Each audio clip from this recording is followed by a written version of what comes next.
নতুন ভাবে আবার আমেরিকার সাথে গোপনে বৈঠক করে, ভারতের সাথে গোপনে বৈঠক করে। ইসলামের প্রতি সমস্ত আমার ভাইদের মা বোনদের যে আন্তরিকতা লক্ষ্য করেছি, 12 তারিখ ফেব্রুয়ারিতে হাত পাকা প্রতীকে ইসলামের পক্ষে ভোট দিয়ে ইসলামকে বিজয় করবে। নির্বাচন হবে ইনশাআল্লাহ। এখন কথা হলো, আমি সকলকে পরিষ্কার ভাবে আবারও অনুরোধ করছি, আর মাত্র কয়েকটা দিন বাকি রয়েছে। আর কাল খেকুন না করে, আমাদের রুটিন পরিবর্তন করে রাত্র দিনকে না তাকিয়ে আমার ভাইদের কাছে যাব, আমার মা বোনদেরকে দাওয়াত পৌঁছাবো।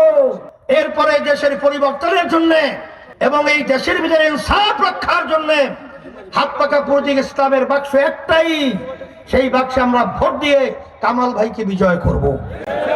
এই আশা কে কে করতে পারে হাত উঠে আল্লাহ দেখো, আল্লাহ কবুল করে নেন।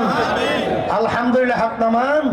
আমার যুবকদেরকে ছাত্রদেরকে বলবো, আজকে 54 বছর পর্যন্ত আমরা বারবার সরকারের পরিবর্তন দেখেছি, আমরা ভোট দিয়েছি যে আশা আকাঙ্ক্ষা লক্ষ্য উদ্দেশ্য নিয়ে, আসলে বাস্তবে আমরা সেই আশা বাস্তবায়িত দেখি নাই। এখন পরিবর্তনের জন্য একটাই নীতি আদর্শ, যেই নীতি আদর্শ হলো কাল জয়ী নীতি আদর্শের নাম হলো ইসলাম।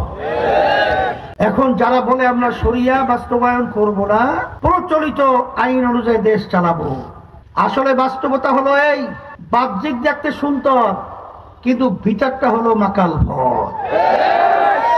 আমি ধিক্কার সহকারে বলছি, এই দেশ যখন 5 বার দুর্নীতিতে চোরের দিতে ফাঁস হয়েছিল, আপনারা যারা ইসলামের সাইনবোর্ড লাগিয়ে আপনারা দুর্নীতি যাদেরকে বলা হয় তাদের অংশীদার কিন্তু আপনারাও ছিলেন। এ দায় কোন ক্রমে আপনারা এড়াতে পারবেন না। এই জন্য আমি পরিষ্কার ভাবে বলছি, যখন আমরা ইসলামের পক্ষে একটা বাক্স ঘোষণা করেছিলাম, তখন বাংলাদেশের মানুষ স্বতঃস্ফূর্ত সাড়া দিয়েছিল, মানুষ অতি আগ্রহে দিন সময় গুনছিল।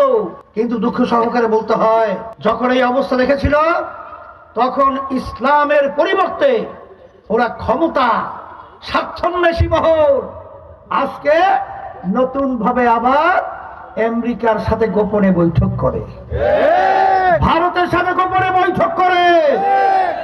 আমরা পরিষ্কার বলছি, আমরা আমেরিকা ভারতের ইনসাফ দেখতে